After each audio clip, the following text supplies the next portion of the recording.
Olá, sejam bem-vindos. Esse é mais um episódio do Refresco Sonoro Podcast. E é um prazer estar aqui com vocês. Se você ainda não conhece o canal, eu vou explicar um pouquinho. É para que você que é fã de música eletrônica, gosta de música eletrônica, quer trabalhar com música eletrônica, nunca foi numa festa de música eletrônica, mas sabe que os DJs estão por aí, a música eletrônica é a música do futuro, a música do presente.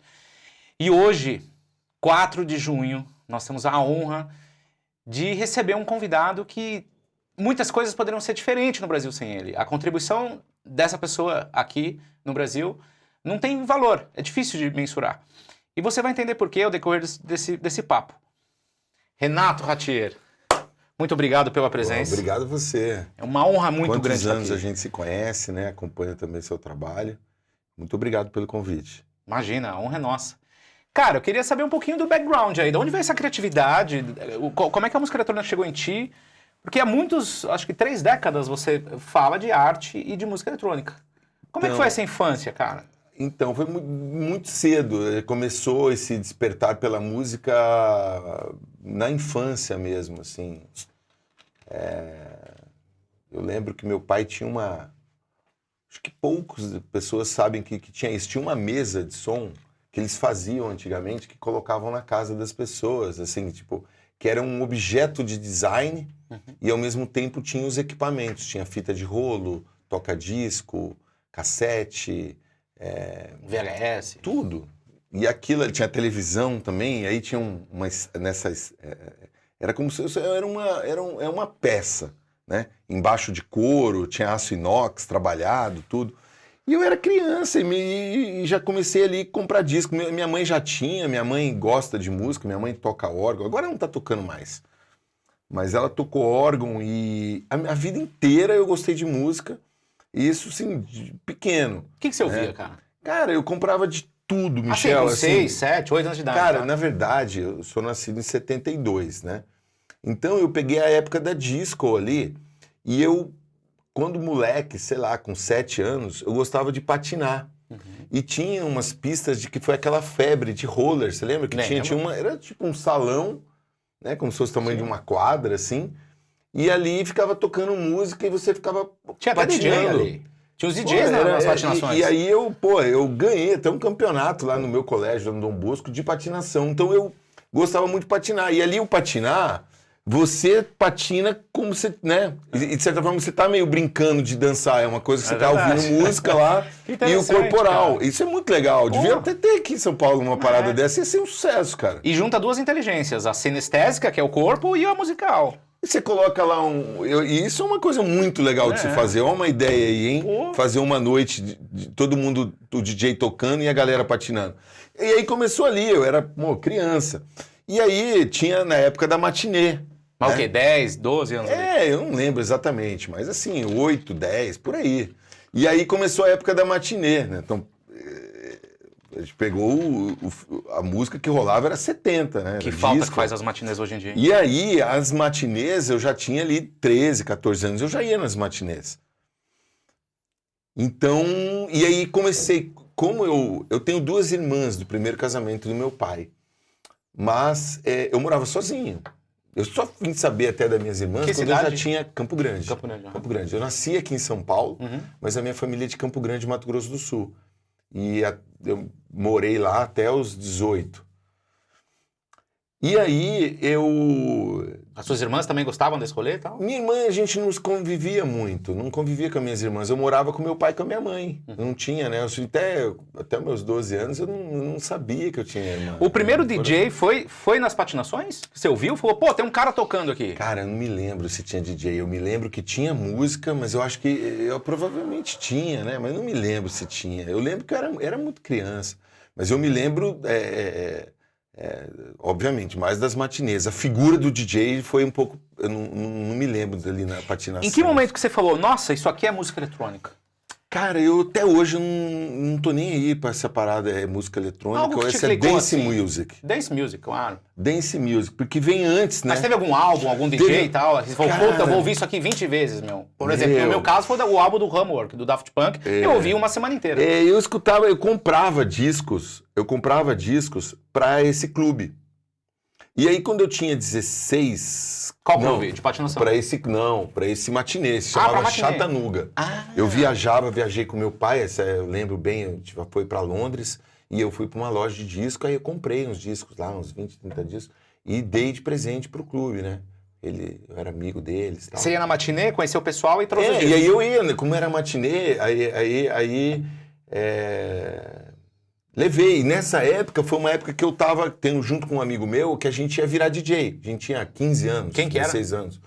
É um amigo meu de Campo Grande, chamava o Ilcinho Jalad, E o Ilcinho Jalad deu meio que uma época lá que ele tava muito animado pra frente demais, e eu fiquei assim, me afastei um pouco naquele momento dele, e deixei de ser. E ele acabou tocando um tempinho nessa casa, e eu deixei de ser DJ naquele momento. Eu tinha 16 anos, ele é um pouquinho mais velho que eu, tem um ano. Então ele tava ali pros 17, 18. Cara? Por quê? Por causa disso, a gente andava junto, só que daí teve uma época que ele deu uma descarrilhada, assim, na vida de moleque, sabe? Sei, claro. Sabe? Então, e aí eu meio que assustei ali com aquele movimento ali, e eu dei uma... Mas ele ficou com os discos lá ou não? E ele tocava, porque ninguém tinha disco naquela época. Cadê esses discos? Estão lá ainda? Eu tenho muito disco. Ou você pegou de volta esses discos? Não, esses discos estão lá. Eu acho que eles nem têm mais clube. Eu não sei se eles têm em Ribeirão Preto, eles tinham em Ribeirão e Campo Grande. Você aprendeu a mixar Como é que foi? Comprou o soca-disco? Cara, daí foi o seguinte, isso aí eu tinha 15, 16 anos, né? Aí eu desisti, passou.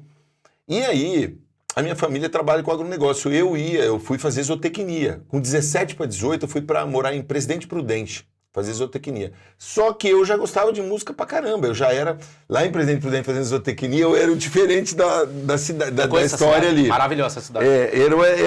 Era engraçado, assim, porque eu já gostava de moda, já me vestia um pouco diferente ali da turma lá, então era assim... Já com 18 ali. 17 para 18, ali é 18. Então, assim, meio que não encaixava ali dentro da história, assim... O pessoal ouvia música popular. Do que eu tava vivendo.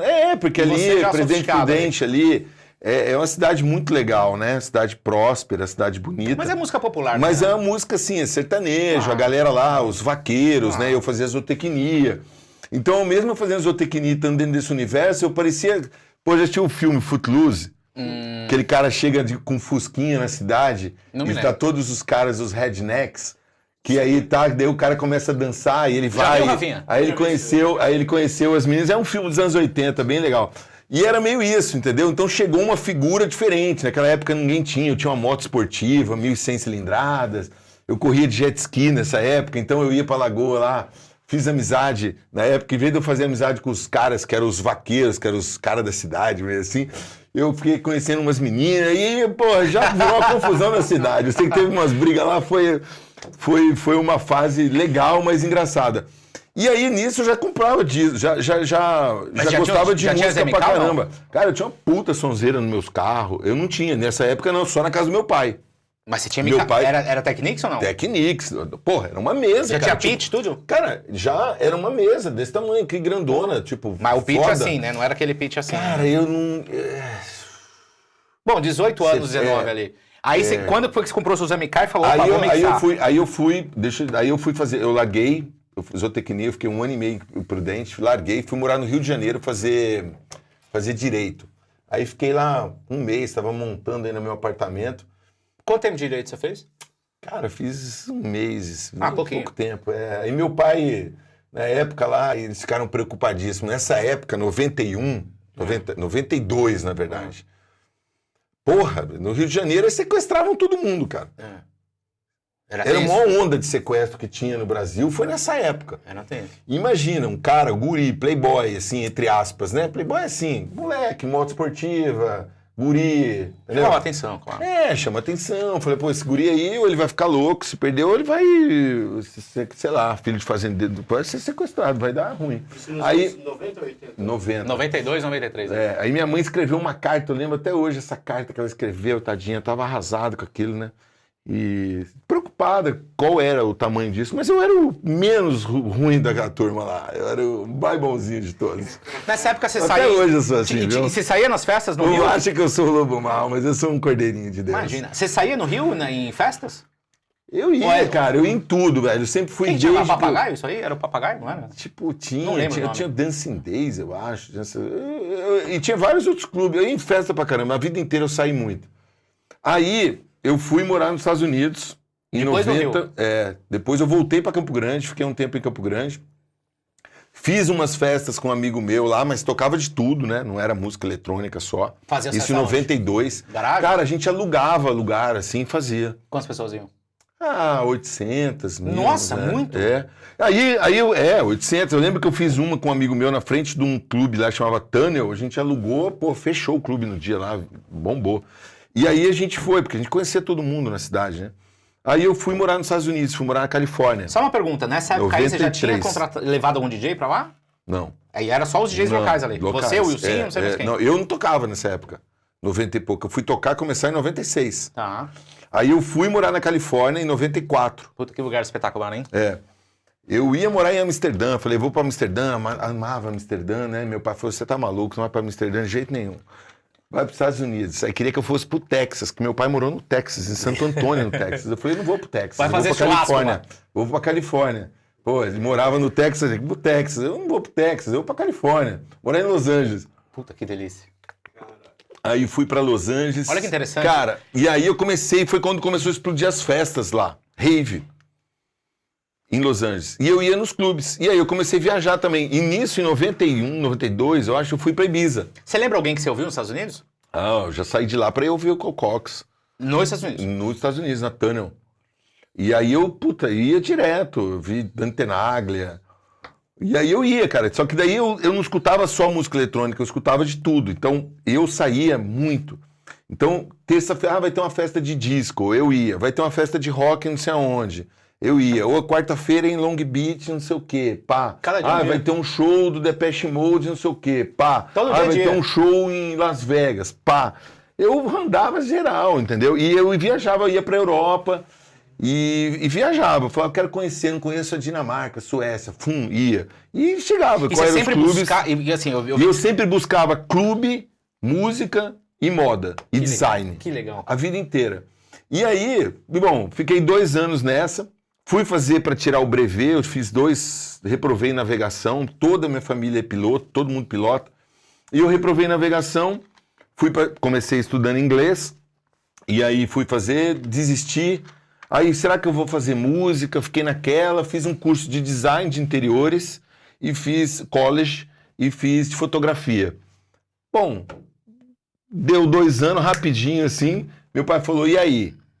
Você vai morar aí... 20 e poucos anos já, né? Você vai morar aí, ou você vai voltar pra cá, ou você abre um negócio pra você, né? Porque você tá aí e tal, o que você vai fazer? E eu já tinha que eu ia voltar, né? Que era um tempo que eu tava passando lá. E aí você voltou pra Campo Grande? Porque lá, cara, meu pai, quando eu voltei da minha faculdade, que eu fechei a faculdade no Rio, eu voltei pra Campo Grande, meu pai me deu uma fazenda, me deu um apartamento, eu comecei... Olha que loucura. Ele me deu um apartamento de cobertura muito legal. Em Campo Grande? Lá em Campo Grande. E aí era muito legal, porque eu fiz uma festa nesse apartamento e eu nunca morei nele. O cara ia tirando o sofá, era muito engraçado, porque o cara ia tirando o sofá, a mobília do apartamento e ia subindo caixa de som, coisa pra festa. E aí eu fiz essa festa na cobertura. Quando eu voltei pra Campo Grande, eu tava quebrei o apartamento inteiro. O apartamento era uma cobertura legal, tinha 4 suítes. Eu quebrei e fiz só uma suíte. O resto era tudo aberto, as paredes iam subindo, entrando uma na outra, virava um loftzão, assim. Que era pra festa, era solteiro, tinha 24 anos. E aí foi quando eu comecei a namorar a Fernanda, ela ficou grávida, e eu não terminei nem o apartamento, larguei no meio da obra, vendi e fui comprar um outro apartamento, porque eu ia ter o filho. Enfim. E aquele apartamento já era, sei lá, tinha medo, cobertura, um lugar baixo, de ter criança, enfim. E aí acabou, não era pra ser.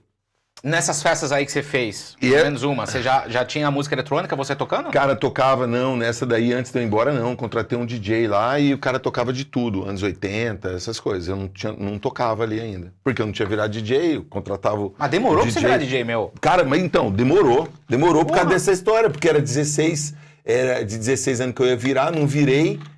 Aí foi pros 20 e pouco. Porque daí na minha cabeça eu ia cuidar das coisas da minha família, apesar de gostar de música, né? Nem passava na cabeça, se eu falasse pro meu pai que eu ia virar DJ ou trabalhar com alguma coisa, eu falava, tá maluco? Ele tinha uma expectativa pesada, assim? Tinha, de isotecnia. Na minha casa, na época, cara, meu pai é uma pessoa muito, meu pai é uma pessoa muito respeitada lá, sabe? Era, né? Ele era um conselheiro. Então todos os governador, prefeito, independente, sempre tinha ir lá para tirar um conselho com ele. Quando um brigava com o outro de partido, ele era o cara que apaziguava. Então na minha casa estava sempre ali. Eu lembro uma vez, meu pai me contou, eu não estava presente, né? Eu nasci em 72, a divisão do estado foi em 78. O Arria Amorim Costa, que era o governador de lá na época, foi tomar café da manhã com meu pai antes de declarar a divisão do estado. Que lá. honra, meu. Ele era uma pessoa muito respeitada, muito, muito correto, muito... Então ele era uma pessoa que todo mundo sabia que ele não tinha o interesse de ser candidato, nada, de envolver, não tinha construtora, nada errado com quem tenha, mas ele não tinha nenhum interesse de... Ele queria, tipo assim, vou lá falar com o Zé Pereira, vou lá falar com o Zé, pegar um conselho. Então, dentro da minha cabeça, a minha família fundou o parque lá, que é o Parque de Exposições, chama ACRISU, Associação dos Criadores de Mato Grosso do Sul. Na minha cabeça, eu vou fazer zootecnia, vou ser presidente desse parque, e aí eu tinha nessa, porque todo o pessoal que ia lá, governador, tudo falava, você tem que fazer oratória, você tem que entrar na política. E eu, quando moleque, 17 anos ali, eu gostava de música, mas eu tinha isso, eu vou fazer a zootecnia, vou me formar, vou ser presidente da ACRISU e vou ingressar na política. A minha cabeça era essa. Tava programada para isso? Tava meio isso, o caminho era esse. E de repente eu fui para os Estados Unidos e dei um cavalo de pau. Deu 180 graus e fui pro lado contrário. Você gosta dos Estados Unidos? Eu gosto. Ou prefere a Europa? Eu gosto dos dois. Eu tenho dificuldade de escolher alguma coisa. É por isso que você tem tanta diversidade? De música, de tudo. Eu não consigo escolher. Você falar para mim onde você prefere morar, o que você mais gosta de comer, que cor que você gosta. Eu falei, puta, essa pergunta é difícil. Porque, o que te inspirou a criar o primeiro The Edge? Então, vamos voltar, né? Então, ali, quando eu voltei para Campo Grande, eu tinha andado muito, né? Fiquei 2 anos e eu viajei muito. Eu fui várias vezes para Europa, eu fui para Ibiza. 50 clubes. Um monte de clubes, tudo que é clube, de moda. Eu só tava revirado. Eu andava muito. Eu ficava andando o dia inteiro em loja, olhando coisa. Então, tipo, parte visual, design, moda, arquitetura. Tudo isso me inspirou muito. Então, era tudo que não tinha em Campo Grande, né? E tudo que não tinha. E quando eu voltei para Campo Grande, eu falei, meu Deus, e agora o que eu vou fazer? Eu lembro que eu comprei um terreno lá, tinha 10 mil metros quadrados, numa área perto do Parque dos Poderes, que é um bosque, assim, super legal, para eu fazer um clube e fazer um lugar de galeria, chamava Anti-Mall. Era um Anti-Mall. Era um lugar onde tinha bistrô, loja de disco...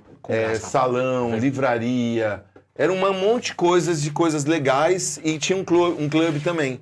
Aí eu comecei a fazer esse projeto. E eu falei, bom, eu vou fazer alguma coisa aqui, né? Eu preciso fazer alguma coisa aqui. Comprei esse terreno, elaborando esse projeto. Paralelo a isso, eu falei, eu achei sempre uma dificuldade de moda masculina no Brasil. Eu não conseguia encontrar coisas que eu gosto. Principalmente a modelagem. E coisas do meu tamanho, né? Eu sou grande, então eu não conseguia encontrar coisas que eu gosto, assim, né? Qual a sua altura, Renato? Tenho 1,92. Caralho. Aí eu não conseguia encontrar roupa que eu gosto. Eu falei assim, cara, eu vou criar uma marca. Ele é o maior DJ do Brasil, né? De altura. Quem é maior que ele? Sabe quem que é grande também? O Maliv. É verdade. Mas é menor que você. Eu acho que ele é do mesmo tamanho, se não maior. Mas aí eu peguei e falei, cara, eu vou... Tava fazendo esse projeto. Foi fácil achar esse terreno e tal? Era perfeito pro clube? Cara, era um projeto maluco, velho. Nunca vi nada parecido no mundo. Nem imagino, vem de Não, você? Gigante, 10 mil metros quadrados, era puta era clube. gigante? Gigante. Tamanho de um quarteirão, pô. Isso foi antes do The Edge Campo Grande? Era um quarteirão, antes do The Edge Campo Grande. Eu fiz esse projeto, super futurista. E você imaginaria que teria 5 mil pessoas lá? Eu imaginaria que tinha 5 mil pessoas lá e tinha loja, tinha café, então as pessoas iam jantar, iam no bistrô. Cara, muito à frente do tempo. Tá bombando hoje. Hoje em dia que tá bombando isso aí. É como se fosse assim, aqui tá o clube, fosse uma nave, e ela tivesse o braço, e aqui tinha lojas, loja de roupa, lugares para comer, salão de beleza, várias coisas tá 30 anos à frente. Então aquilo ali era um universo. Sensacional, cara. E aí, naquilo ali, eu fiz um negócio que, tipo, fora da caixa totalmente, que não tinha em Nova York, não vi no Japão, não tinha lugar nenhum. Agora que tá bombando isso? Não, e eu não vejo isso também, enfim. E aí eu peguei e fiz esse projeto, comprei o terreno, fiz esse projeto todo, eu falei, cara, e agora? Mas daí, no meio do caminho, o próprio arquiteto falou pra mim, nossa, esse negócio tá muito à frente do tempo, não existe lugar nenhum do mundo, né? E meus amigos falaram, você é maluco. Porque, paralelo a isso, eu comecei a fazer as festas. Quando eu cheguei em Campo Grande, eu comecei a fazer as festas. Quais eram os nomes das festas? Cara, a primeira festa eu fiz na minha casa, porque mas tinha um nome? É uma casa grande, assim, tinha uma quadra de tênis, aí eu meti, sei lá, 1.200 pessoas na minha casa. E já tinha o nome da festa? Tinha um clube lá, que era o mesmo dono da Chattanooga, era dono dessa outro clube, Amsterdã. Fechou no dia Amsterdã, nem abriu. Bombou. E assim, eu não cobrei e era bebida de graça. Mas era tipo festa do Renato ou já tinha uma marca? Não tinha, era uma carta de baralho. Era uma carta de baralho e cada carta tinha acesso, você ganhava uma pulseira, você tinha acesso a um lugar da casa. Porra. Então era muito louco. Eu pichei a casa inteira, pintou o muro da casa da frente. Assim, era uma casa grande, num bairro de casa grande, eu pintei de fogo a casa inteira na frente. Era meio causação. Eu tinha um cabelo grande, assim, não grande, mas não cabelo comprido, mas ele era todo meio Dragon Balls, assim. Você ganhou dinheiro nessa festa?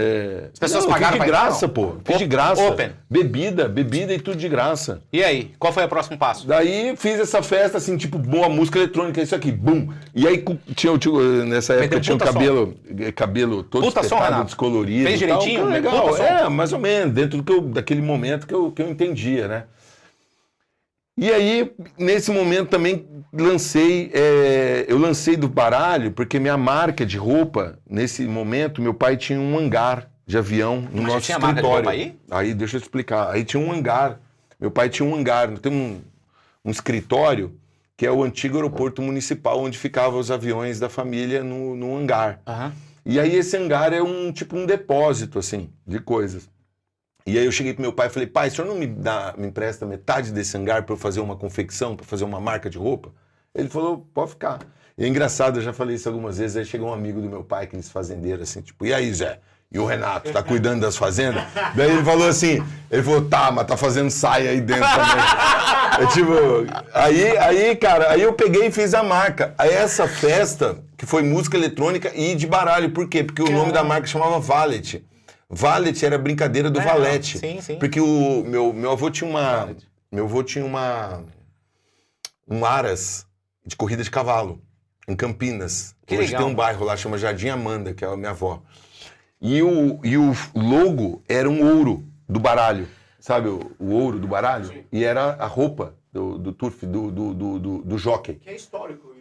Então eu peguei aquilo, o ouro do baralho, e falei Valet, serviço de ouro. Oh. E aí, ao mesmo tempo, a minha loja chamava Subculture, subcultura, só que era uma coroa. Então eu tinha o lado A, o Majestic, papapá, e o lado transgressor, punk da história. Não sei se você tá entendendo. Sim, claro. Tinha os dois lados, mas... lado mais, assim... Lado A e lado B. Sim. Tem muito a ver comigo isso. O teu vô te inspirou pra tua primeira confecção? Na verdade, a marca, A marca. Meu avô me inspirou em tudo na vida, que ele é um homem muito sofisticado e inteligentíssimo. E se eu fosse uma unha dele, tava maravilhoso. Que nobre isso. Ô Renato, e esse hangar foi só a confecção ou também ficou? Foi minha confecção, fiz uma festa que chamava Área 51 lá. Fiz uma festa lá. Inspirar os Estados Unidos. E aí eu fiz esse hangar, e aí eu falei, vou lançar minha marca. Foi a primeira festa com uma marca? Que daí fiz a carta do baralho, era o Valet. Daí por isso que eu pintei, teve toda essa história, essa Foi temática. DJ local também ou já trouxe alguém? Eu tinha um amigo meu que chamava Tatá. Gustavo? Gustavo Tatá, conhece ele da hamburgueria? Não, o Gustavo Tatá DJ, eu conheço, do Rio de Janeiro. Não, o Gustavo Tatá, ele era DJ na época, ele tocava no... então tem dois Tatá no Brasil. Então deve ter. Não é o Gustavo Tatá do Rio de Janeiro, não. Toca house e tal. Não é o Tatá. Outro Tatá. Entendi. O Tatá é amigo meu também, tocou no Dead muito. O Tatá era outro cara, enfim, tocava aqui em São Paulo e ele foi pra lá. E aí foi a primeira. Aí daí um amigo meu me chamou, falou, vamos fazer uma festa junto? Daí já chamaram, o clube chamou a gente pra fazer. Que é aquele clube O Chattanooga. Não, ele já tinha aberto outro, que é o Amsterdã. Amsterdã.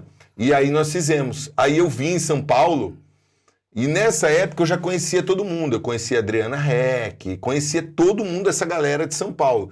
E eu ia nos clubes. Como cliente. E porque eu vinha pra cá... Você ia no clube Você ia no Lavier? Ia, mas o Love foi depois, Foi né? depois, desculpa, 97. 98. Eu 98. 98. Mas eu ia no Hells, eu ia no Floresta.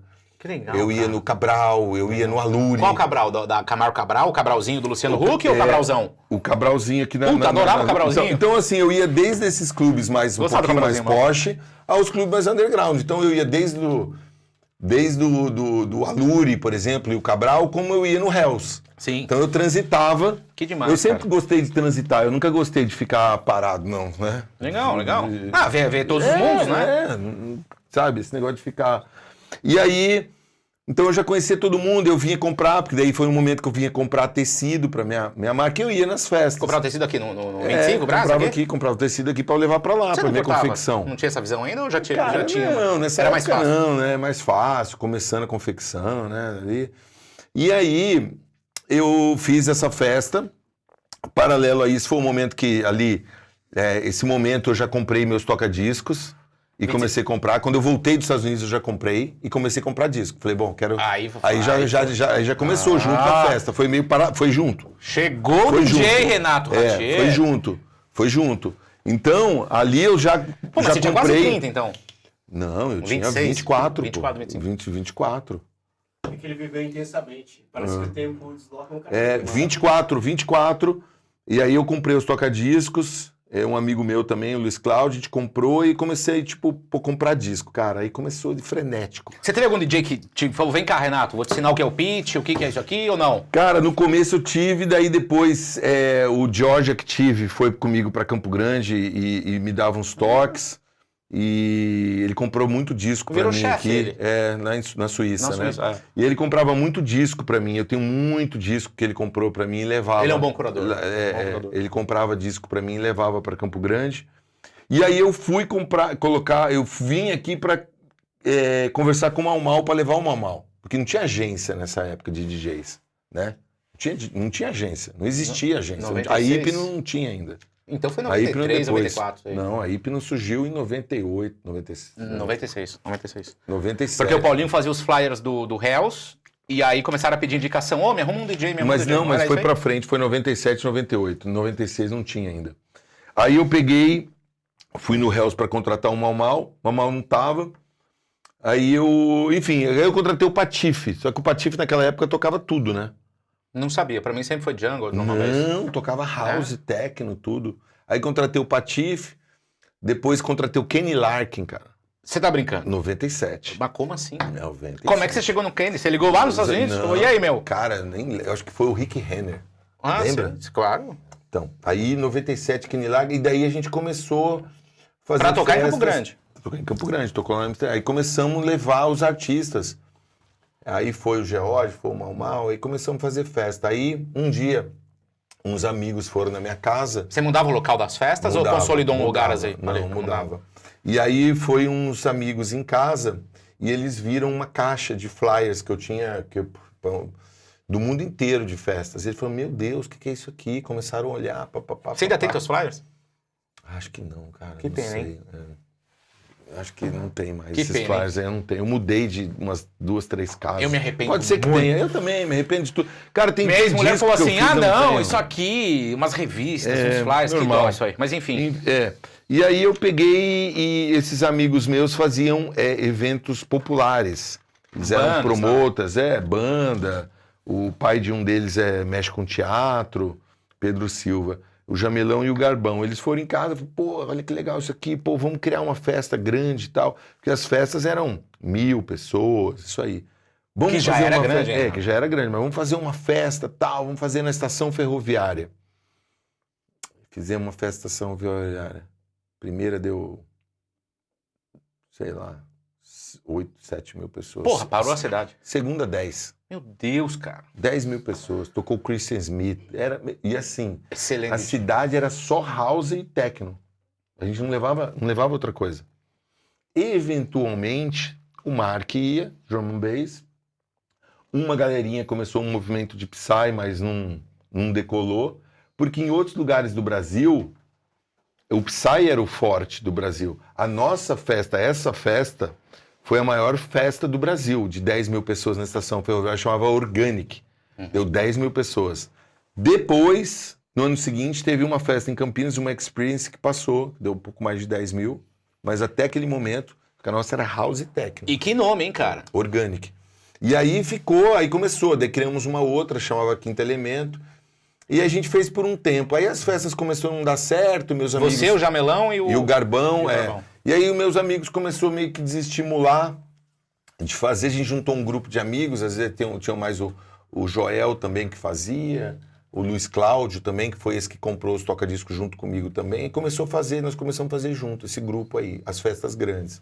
De repente as festas meio que não começaram a virar do mesmo jeito que foi. Foi meio que uma onda. As festas de 10 mil já não estava conseguindo fazer mais. A gente estava mirando em 8, estava dando 6. Começou a dar, os caras falaram, pô, isso aí foi uma onda, vai passar.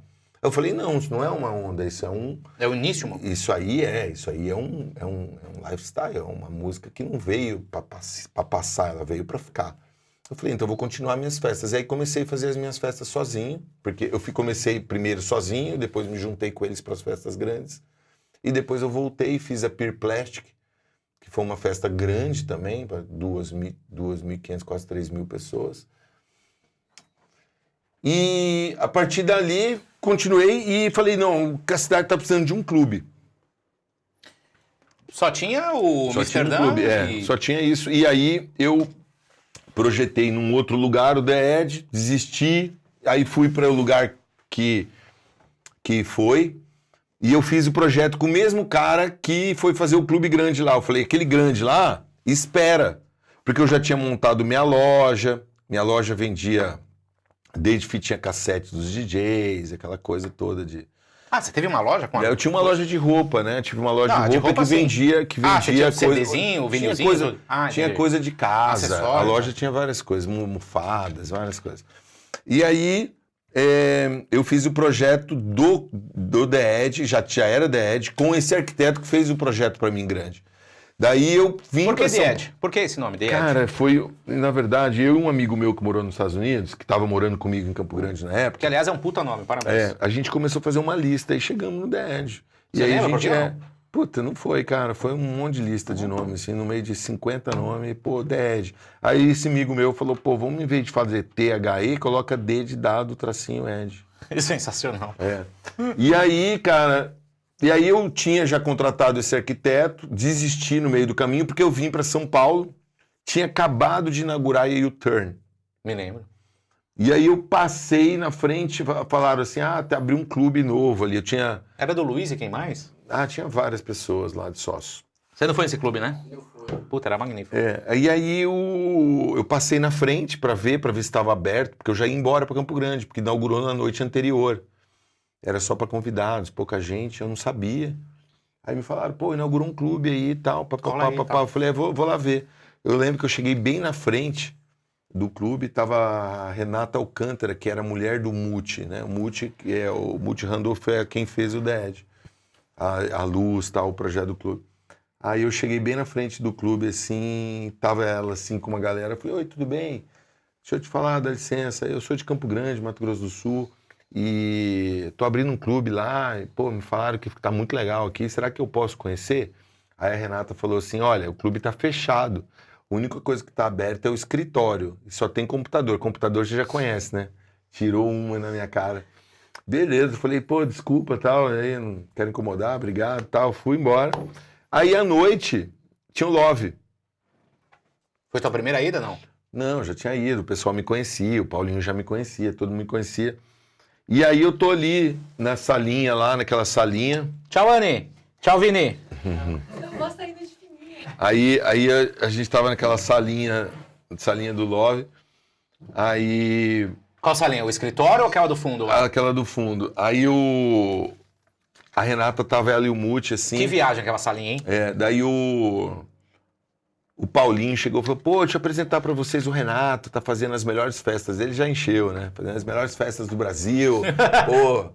Pô, é incrível. Tem uma marca de roupa, super bom gosto, bababá. Começou ali me apresentar e me apresentou pra Renata. Falei, ele tá fazendo as festas incríveis, as festas mais legais do Brasil. Falou pra Renata.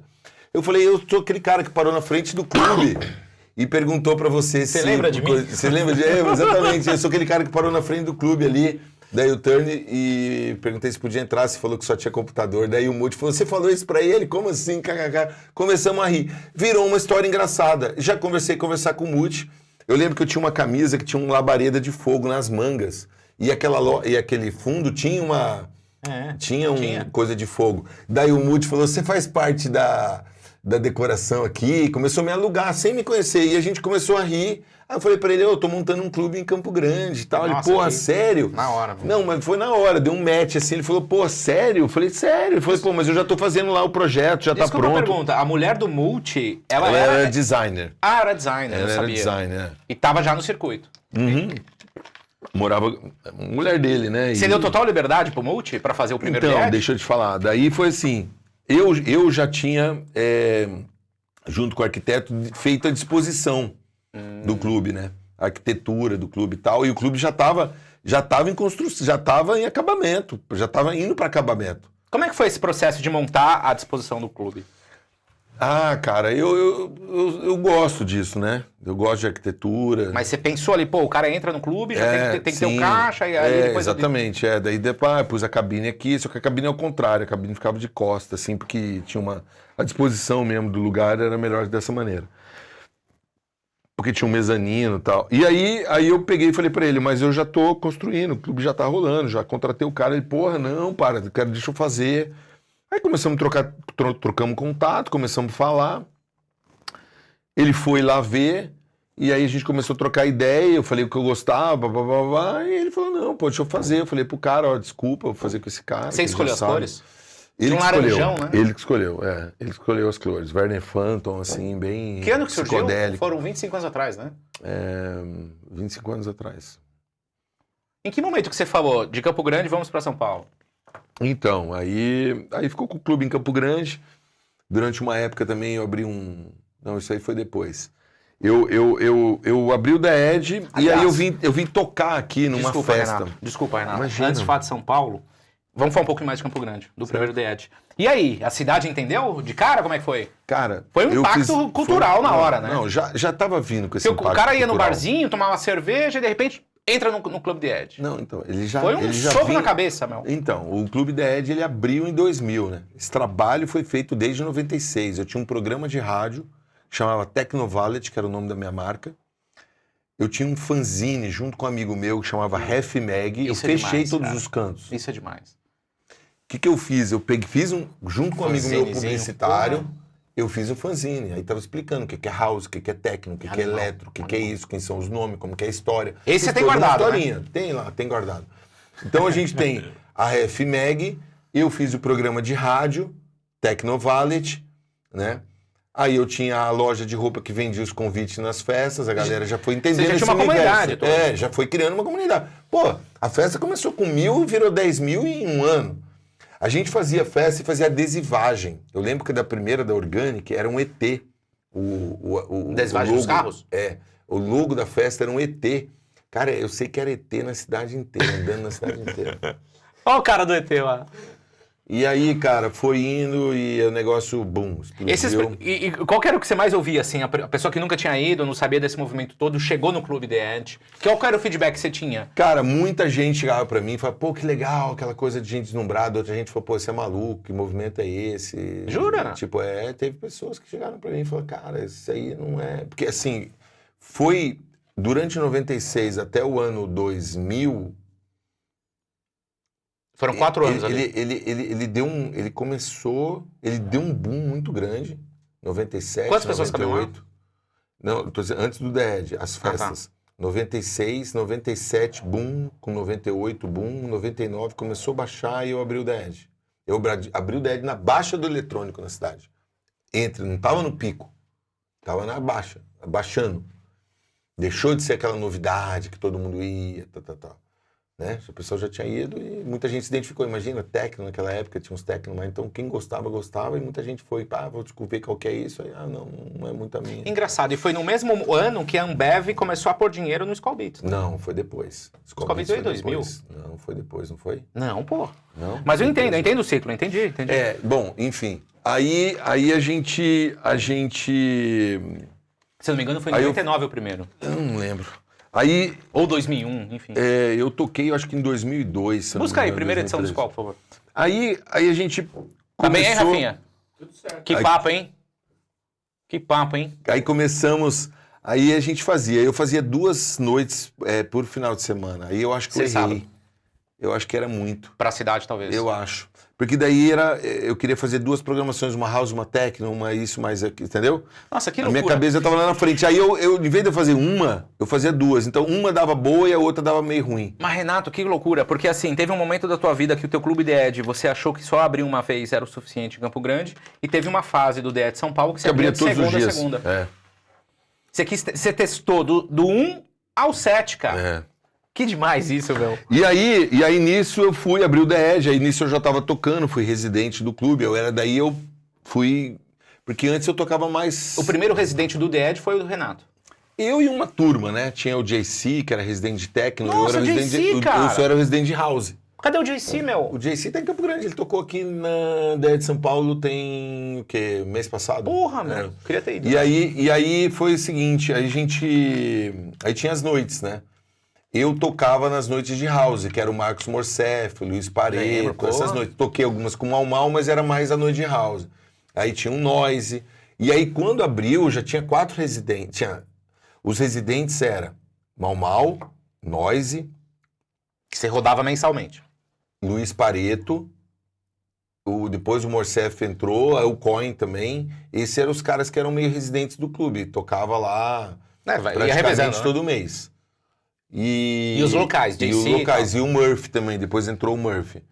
E aí a gente foi espaçando mais os outros. E aí, nisso eu tava tocando, tal, vim tocar aqui no Love, já tava indo tocava em Maringá, tocava no... Qual noite do no Love você Paraná. mais tocava? Tecnova Eu toquei, ou... não, eu tocava no Jack, que era do Marcos Morcef, Ah, sei, que é a sei, noite sei. de house. Era demais. Aí nisso aí o Marcos Morcef me chamou pra tocar numa festa dele num clube que chamava Piranha, na Eu Turiaçu. lembro, lá em Pinheiros, pô. Pô, Perdizes. é do lado da minha casa. É animal, olha que você louco. desce ali, chega Mas, no pistão. mas olha que louco. Eu gostava porque- desse clube. mas olha que louco que hoje eu moro do lado desse Coincidência, lugar. hein? É. Back to the Coincidência não roots. existe, né? Porra. Coincidência não existe. E aí eu fui tocar lá, terminou a festa, eu fui pro Estéreo. Lembro que Porque era o tava Alvaro tendo Dead. um after do São Paulo Fashion Week. Me lembro. E aí o Oscar Bueno, que eu já conhecia o Oscar, conhecia o Tony, já tinha viajado com o Tony, que era dono de lá.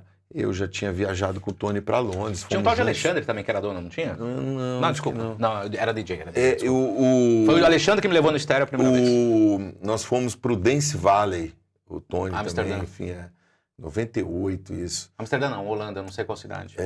Amsterdã Tem até mesmo. hoje. Amsterdã mesmo. Pertinho de Amsterdã. Já do voltou lado como de DJ lá no Amsterdã. Dance Valley? Hã? Já tocou no Dance Valley? Não. Seria legal. Com certeza, foi bem marcante essa Porra, noite. imagino. Com o Cox fechando, me lembro bem.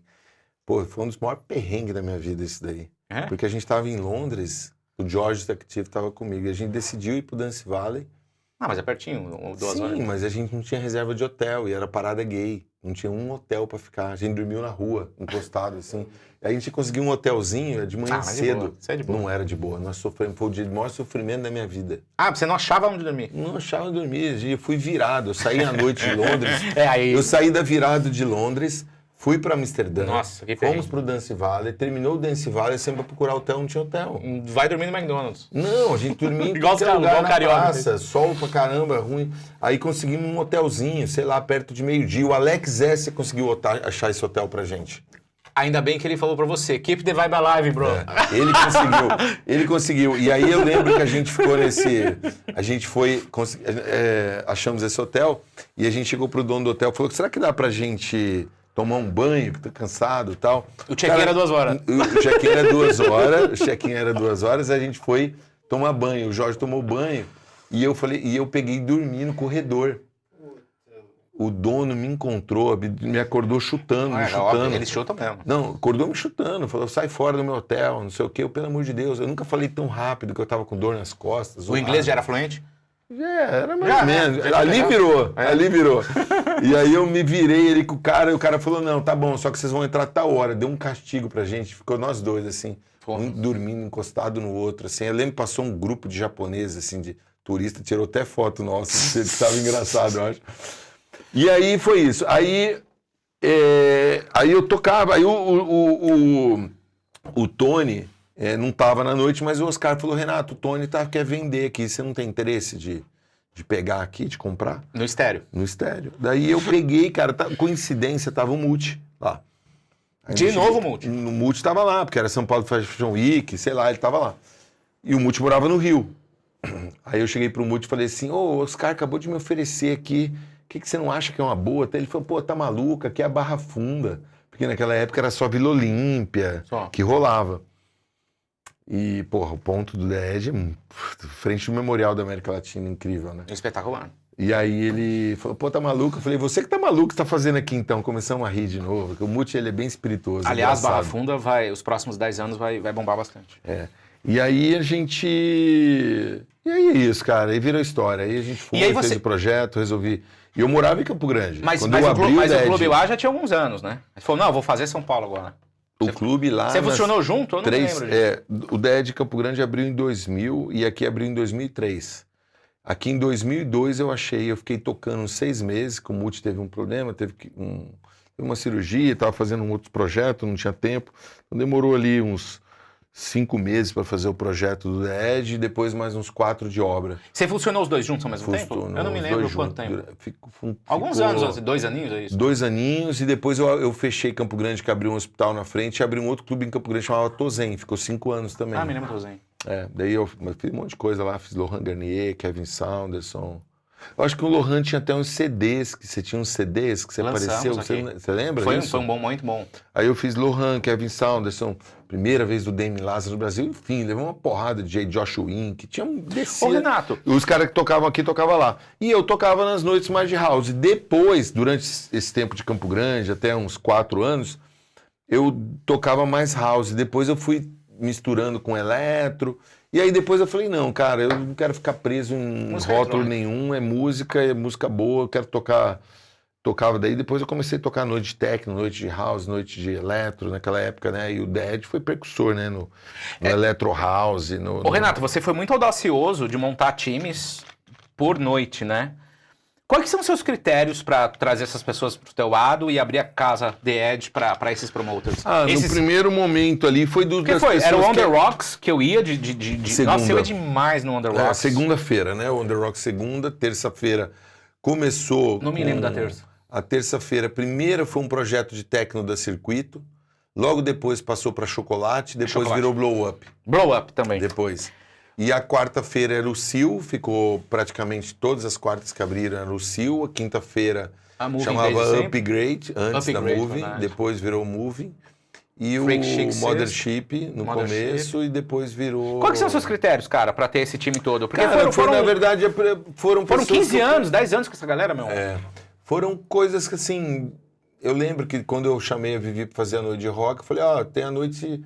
Tô fazendo a grade das noites aqui, sobrou segunda. Ela falou, eu faço segunda. E de onde veio essa visão de fazer a grade de todo dia, cara? Cara, sei lá, Ninguém tinha feito isso aqui. Foi conhecendo, assim, tipo, a turma e foi tendo ideia de fazer, vamos meter isso aqui nessa noite. Foi indo. E o clube bombou durante muitos anos, né? Bombou, assim, todas as noites. E aí eu comecei, e aí eu morava em Campo Grande, vinha pra cá. Durante bom tempo foi assim, eu morava lá, tinha o Dead lá, tinha o Tozen. Meus filhos, né, moravam em Campo Grande e tal, a Fernanda. E, né, teu filho mais velho tá com quantos agora? Tá com 27. Nossa, aí, eles eram pequenininhos. Na verdade, o Pedro nasceu em 98, né? O Guilherme estava na barriga da Fernanda quando eu abri aqui, tem foto dela grávida dele, que é o de 21, que hoje está trabalhando comigo. E aí, as coisas foram indo assim, tipo, e aí eu ia para lá, eu ficava em Campo Grande, ia para lá no sábado, acompanhava os DJs que tocavam aqui na sexta ou na quinta, ia para lá, ia para lá no sábado e voltava para cá quinta-feira. Passava quinta, sexta e voltava no sábado. Ficava o dia inteiro no escritório quinta e sexta, fazendo o fechamento da semana. Eu lembro que nessa época, eu não sei como que eu consegui, eu olhava até recibo de segurança. Hoje em dia, né, a última linha. E toda a concepção do The Edge foi a 4 mãos? Foi você e o Multi? The Edge Campo Grande, uma parte da concepção da onde estava a discriminação da cabine, o conceito visual praticamente 90%, 80%. É que eu, na verdade, eu fui falando para ele que eu queria as coisas na parede, como é que eu queria, eu dei umas referências para ele e ele foi mais aprofundou nas dele. ideias. Daqui de São Paulo eu falei que eu queria mais preto, que eu não queria como se fosse Campo Grande, né? Ele queria até que fosse outro Por quê? nome. Por quê? Porque naquele momento eu achei que tinha que virar outra história, assim. Aí até pelo local, mais industrial. E aí o Muti falou, pô, eu lembro, ele falou, não, cara, vamos fazer preto, mas precisamos criar um elemento aqui de movimento, de luz. Aí quando ele teve a ideia genial, né? Que foi dele dos equalizadores, que foi a maior sacada genial, assim, da história. Que é um copiado no mundo inteiro por vários negócios. E foi o primeiro clube do mundo a usar LED. Aliás, vocês ganharam vários prêmios, né? Muito, assim, de coisas da Wallpaper, do clube mais vanguardista, várias. E aí isso. E minha carreira de DJ foi indo, E né, como é que cara? você chegou naquele som? Você teve um engenheiro de áudio contigo? Cara, Porque eu me lembro que a primeira impressão que eu tenho de entrar no The Edge é assim, meu Deus. Aquilo, na verdade, a gente deu um upgrade do que tinha no estéreo, cara. Ali tem uma acertada muito grande na acústica lá. Aquela sala é muito boa, a acústica dela. E a gente deu uma reforçada no som e foi. Tipo, realmente, a acústica faz muita diferença dentro de um projeto, né? Então, ali é isso. E tinha bastante som, né? Então, tinha força, né? Em que momento você falou assim, eu vou subir isso aqui, vou abrir mais uma, Aí duas pistas? desde o começo, que quando enchia muito, eu falava, pô, tá faltando um espaço, falta Cabiam área de quantas lá? fumante. 500 pessoas, já passava 600, mas final de semana tinha noites que ficava muito apertado, né? Eu Área de sei. fumante e tal. Eu falei, puta, tinha que ter um espaço. Eu comprei uma parte daquele estacionamento onde é um prédio do lado hoje, que tinha um estacionamento ali. Só que era um espólio, e aí eu briguei assim, o cara que trabalhava comigo queria brigar na justiça para briga comercial, né? Não é briga. Para pegar o restante do estacionamento, e ele era o dono, estava construindo um hotel já ali. Falei, não, larga a mão, deixa, eu vou pro outro lado. Aí comprei do lado, a casa do lado, comprei aquele terreno ali e fiz o projeto, ergui aquilo ali. O que é, na tua visão, Renato, um DJ, um bom DJ? O primeiro do bom DJ, ele tem que ter conhecimento musical, né? Ele tem que ter conhecimento musical, tem que ter bom gosto, acima de tudo, bom gosto. O que é o bom gosto, né? Parece que é uma coisa pouco prática, né? Isso aqui é uma garrafa de água plástica. O que é o bom gosto? Uma coisa que não dá pra gente mensurar o bom gosto, né? A assinatura do cara. Tem que ter a mensagem gosto, dele. não é só assim, não é a personalidade do cara, é o bom gosto mesmo. Ele pode até transitar por várias coisas, não é que ele precisa ser uma coisa, um estereotipo, mas que tenha bom gosto, que sabe fazer uma boa seleção, tenha, né? E, obviamente, é importante também, eu acho que, principalmente na nossa época, do cara saber mixar, era muito importante saber mixar, né? Sim. Então, ter uma leitura de pista... Por mais que o repertório seja mais importante. Mas você tá repertório correto. é o mais É importante. básico saber mixar. É básico. Tem que saber mixar, né? Mas o repertório, o bom gosto do cara, isso eu acho que é o mais importante. E, obviamente, a pesquisa, o fluidez também, né? A pessoa saber que momentos que ela tem que mudar, ou que ele tem que baixar, ou que ele tem que ter esse feeling de pista. DJ é isso, é feeling. Hoje em dia mudou muito, né? É isso que eu queria saber. Você montava os seus lineups com as opções que haviam. E não eram muitos DJs. É mais fácil montar um lineup nessa época, que tinham poucos e bons, ou hoje que tem muita oferta? Porque hoje tem bombou DJ. Só que hoje Todo mundo é diferente. Só que hoje é diferente. A história se conta de outra maneira. Todo mundo tem um capítulo para contar pequeno. Antigamente a gente contava um capítulo grande. O DJ, ele contava uma história. Eram 3, ele né? tocava, era 2, 3, tocava... Ou um, 4, Open to Close. Tocava 3 horas, né? E aí, por exemplo, eu, como do residente da Freak Chic, da noite do Dead de sexta-feira, tive anos de residência da Freak Chic, eu tocava 3 vezes por mês. Então eu não podia ficar tocando toda sexta-feira o mesmo repertório. Então, Isso é muito legal. mudar Você muito. tem que... Cara, todas as noites eu entrava nas lojas de disco para comprar disco. Eu tenho mais de 8 mil discos de vinil. Juno? tudo que você imagina. Juno, Dex, Tweaking, Primal, não sei se é... Claro, Dex, Twin, Primal, tudo. Eu comprava também. Entrava em tudo. Pagava as taxas com felicidade. Eu pagava o FedEx, o Federal Express rápido para chegar aqui em 2 dias para poder tocar antes dos outros, né? Porra. Porque era uma competição, né? Nossa, eu comprava e esperava chegar, meu. Não, eu comprava e já ia buscar lá. Eu não mandava nem entregar na minha casa. Eu ia buscar lá na... Não tem sensação melhor, né? Eu ia buscar lá. Nós que abria aquela caixa assim, eu falava, nossa, aí eu vi e falava, hoje... Ele tocava coisa que ninguém tinha. Eu imaginei, sim. Tocava eu não ia muito na frente. Eu não ia muito na frente, mas era som de muita qualidade. Ninguém tinha aquilo ali. Né? Aquela época era chegar com o disco que acabou de lançar, lançou ontem, comprei hoje, chega amanhã e tocou na noite. Se você fosse mudar algo nessa história, você mudaria algo na história do Dead? Eu não mudaria nada, porque se eu mudasse alguma coisa, eu mudaria tudo, né? Quando a gente muda talvez uma coisinha, muda tudo. Mas eu acho que não, acho que até as coisas que eu errei serviram de aprendizado, né? E de onde surgiu essa ideia do surreal? Estive agora no festival, acompanhando o Mo Black. Parabéns, certo. Que lugar espetacular. Já foi no surreal, Rafinha? Não foi. Cara, fica o convite aqui pelo próprio Renato, com certeza. O surreal é uma experiência surreal. E aí? Em que momento você falou, pô, já tive as festas com 10 mil, tive o DE de Campo Grande, tive o DE de São Paulo, tenho o DE de São Paulo, fiz meus 25 anos e nisso tem tudo o Rio você de Janeiro também. Aliás, parabéns, né, tenho também. falado com o pessoal do Rio, o DE de Rio cada vez mais tá bem legal, tá crescendo forte, tá muito bem. Mas o surreal veio antes, né? O surreal... Abrir a porta, sim ou não?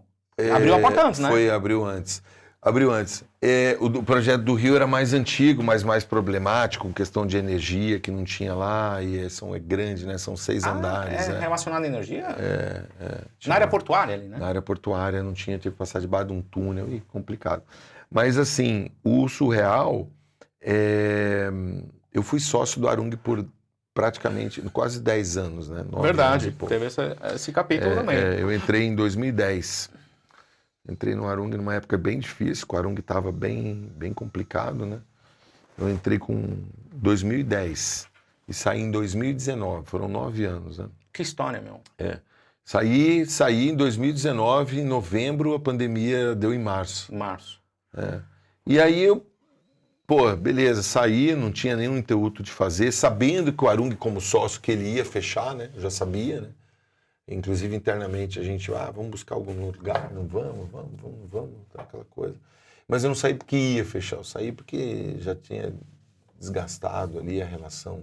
4 sócios, né? 4, é isso? Tinha mais. Quando eu entrei, tinha 6, depois ficou 4. Aliás, você nunca foi um cara de muitos sócios, então deve ter sido realmente desafiador para você, né? Durante um tempo foi bom, cara. Durante um tempo foi legal. Daí depois as coisas ali que já estavam ajeitadas e que foi a base de muito sacrifício de conseguir ajeitar, e depois eu comecei a sentir muitas dificuldades, não no começo. No começo, quando eu entrei, eu só senti facilidade. Pelo amor de Deus, entra aqui, vem, pá, tá. E depois que a casa estava bem arrumadinha, que tudo já estava fluindo, decolando, voando, né? E aí eu senti, peraí, vamos... Não sei o porquê, não consigo entender até hoje o porquê de querer, sabe? Eu tinha o DE de São Paulo, né? E aí, a partir desse momento, foi o... Eu te sinto triste por isso. Eu fiquei, porque foi uma relação muito de energia que eu dei, né? Imagina, nessa mesma época eu trabalhava com moda, eu tinha a minha marca Ratier, né? Tava desfilando no São Paulo Fashion Week, confecção. Eu tinha o meu restaurante, o Bossa, que tinha estúdio. E eu tinha a minha sociedade em Berlim. O que você fez naquele estúdio? Eu já fui lá com o Renato Patriarca. Casa, Você levou pra tua casa? Eu tinha a sociedade em Berlim, que é o Rolls Market, onde é o Caterblau, eu era sócio lá. Eu não sabia disso. Então, assim, era um monte de coisa, e quando apareceu a oportunidade do Arung, o Arung estava para fechar, eu até ia fazer um outro projeto lá, de um hotel com meio Ushuaia, enfim. E eu acabei entrando no Arung, né? Os caras, o Gustavo falou, vem ser sócio e tal.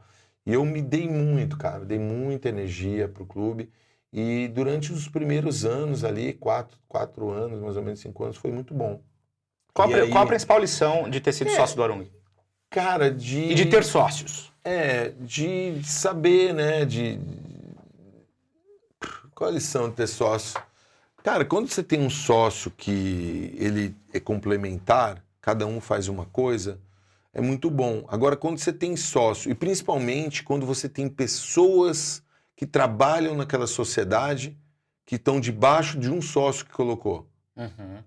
Pessoas, não é só os sócios, é as pessoas que também fazem parte daquela equipe, determinadas por aquele sócio. Tem que ter processos muito definidos, hein? E aí responsabilidades. você entra para fazer. Por exemplo, quando o Arung estava mal, eu entrei para refazer, de certa forma, todo o conceito do clube. Eu entrei com uma auditoria, conseguimos achar várias coisas erradas, criamos processos, fizemos uma série de coisas que tiveram mudança. Se você pegar quem é da região e quem é do mercado, sabe. Se você pegar a linha do Arung até 2010 e pegar 2010 até 2019, até 2022, porque teve 19, entrou a pandemia, depois ele voltou. Uns 7 anos aí de cálculo. Ele voltou, né? De história, desculpa. Ele voltou da pandemia, 2024, voltou forte. 2022. Voltou forte, reconstruiu, pegou fogo e hoje em dia, né, público, não estou dizendo de mim, não sentem que é da mesma forma, mas isso é outro, não é comigo. O que eu estou dizendo assim, eu dei muita energia, eu me dediquei muito pro clube. Tua vida, teu tempo, teu dinheiro. Sendo que tinha um monte de coisa. E tinha pessoas que não estavam acreditando no projeto, que queriam sair, porque o clube estava decretado a fechar mesmo. E aí eu tinha a minha agência, né? A The Agency. Então os DJs ainda vinham. Naquele momento eu tinha agência, então eu trazia os DJs, aí daí no momento foi bem na época que surgiu o AMI, que surgiu o Caos. E aí os meus sócios de lá, quando estavam fechando os DJs, não me falavam quais os DJs que estavam sendo negociados, e eles vendiam ou pro Caos ou pro AMI e me deixavam. Então às vezes eu tô na Europa, assim, eu chegava lá, eu vou tocar lá no Brasil, lá no Arung, você vai tocar comigo? E eu falava, não sei ainda, sendo que eu não sabia. Imagina a situação, olha que situação que fui colocado. Mas pelo nível de inteligência de todos vocês aí, isso era um detalhe de ajuste de responsabilidade de tarefa, pô. A direção artística. Então, aqui. Mas daí é conflito de interesses. Total, aí logo daí abriram ter. agência, né? Abriram a Aliança logo em seguida. Deve ter mesmo. Aí coisas que seguiram. Mas, cara, foi uma grande escola. Me trouxe, resumindo, foi um grande aprendizado. Eu fundei também o Arung Day Festival, né? Aí nós fizemos ali, eu participei durante... acho que foram 6, 7 edições, 8 edições, 7 edições do Arung Day Festival, fundei o Arung Day Festival, reestruturei o clube. A reforma do clube lá atrás, que melhorou muito, foi baseada, inclusive com arquitetos que a gente colocou, enfim. Eu acho que eu fiz uma grande colaboração para o clube, com o momento que ele estava e o momento que eu deixei, que eu saí do clube. Tenho certeza, Renato. Então, quando o clube pegou e quando eu saí do clube, eu acho que, se você olhar de 2010 até o 2019, quando eu saí, eu acho que teve um trabalho muito bem feito no clube, da minha parte. Claro que os outros sócios também se fizeram também e tem, né? Mas aí eu cheguei e falei, bom, aqui acho que já deu, já fiz o que eu podia fazer, não estou me sentindo muito confortável com a relação, coisinhas aí, coisas internas que estão acontecendo. E resolvi sair. Mas eu não tinha o plano de montar outro clube. Não é? Vou sair para Você gosta de Santa Catarina? Eu amo Santa Catarina. Muito. Mora lá, não, né? Não, eu moro aqui, mas eu tô...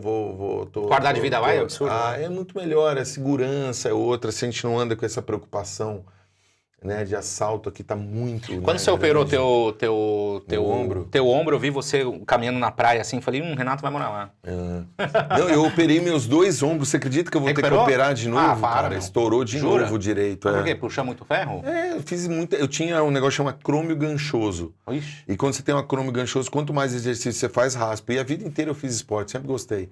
E aí estourou. Mas dá pra mudar o esporte? Arrumou. Não, mas independente do esporte. Sei lá, natação não é menos... Natação é rotação, é tudo que é rotação. Ah, entendi. Ele, tipo, o acrômio ganchoso é um osso e o tendão raspa nele. Então, quanto mais você faz, vai raspando o tendão. Rebentou um, rebentou o outro, operei os 2 e agora o direito foi de novo. Pô. Vai ter que fazer de novo. Só agora vai ter que tirar, vai ter que fazer um enxerto, pegar de outro lugar para puxar. Pô, porque ele não vem mais. Mas tá tudo bem. E aí, Santa Catarina tem isso, né? A qualidade de vida, né? Como é que você chegou naquele... Eu não tinha ido lá no Surreal, fui agora dia 20 de abril. Cara, eu fui tocar num evento lá uma vez. Eu fiquei imaginando, como é que ele chegou aqui? Porque é pertinho de Camboriú, cara. Eu fui tocar num evento lá. Bem localizado ali. Eu fui tocar num evento do CIAS. Aliás, tem que arrumar aquela rua do retorno do carro. Eu não entendi, porque eu cheguei com o carro, tinha a porta do valet pra entrar com o Moblack. Eu tive que dar uma volta, tipo, de 2 km pra virar o carro e voltar. Era só entrar à esquerda, ninguém deixou. Ir lá e fazer... É porque a polícia que não deixa ali pra fazer... Polícia? É a polícia, Eles colocam os cones na frente, Mas não vi sentido, porque era só entrar à esquerda. Não, mas eles não deixam. A polícia coloca aqueles cones lá pra você ir reto. E não dá pra você falar assim, ir na prefeitura e falar, vamos entrar aqui? A gente precisa ver mesmo. E aí... Tem nada a ver com música, né? Não, mas e aí... Mas é demais, vai. E aí, como é que você encontrou aqui? E aí, cara, eu fui tocar lá, mas eu não vi que era tudo isso. E o cara que vendeu a minha casa, que eu tenho casa... Já tinha algo lá? Eles faziam eventos lá. Lá era um lugar meio de festa de casamento. Chamava Espaço Garden. Não sabia. Lá atrás. Mas uma área pequena, talvez. Lá atrás. Aonde tem a pista Bells, tinha o Flores, com uma galera fazia umas raves lá. Jura? Fulltronic, sei lá. Lá Fulltronic atrás, era em Porto Alegre. Não, mas eles faziam umas edições. Era outro ser, nome, sei lá. E aí tocavam lá, daí depois virou tá com fome, Cabana. Não, depois a gente come. Cabana da Alpiá. Dá uma batatinha pra nós, por favor. Chegou um burger aqui, Rafinha. O Renato só falou assim pra mim, ó. Eu quero um cheeseburger com bacon. E agora, contando a história dos Estados Unidos, o Bulgar é nosso apoiador, é o primeiro smash do Brasil, Renato. Muito bom. Eu vou pegar só a sua batatinha, então. Bull Burger. Ele tem várias... 40 lojas, irmão. Cara, tem uma perto da minha casa. 40 lojas. Perto da minha casa. Uma batatinha aqui. E aí... A gente tá precisando comer um pouco, Renato. Vamos comer. 1,92 m. Rafinha, Isso.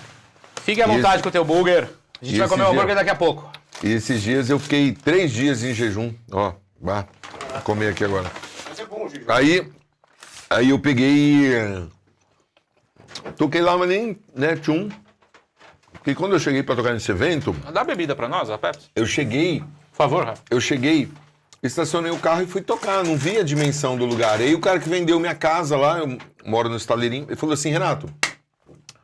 Achei um lugar pra você fazer um clube novo aqui. Eu falei, não, será? Fazer clube e tal? Ele falou, não, vamos lá ver.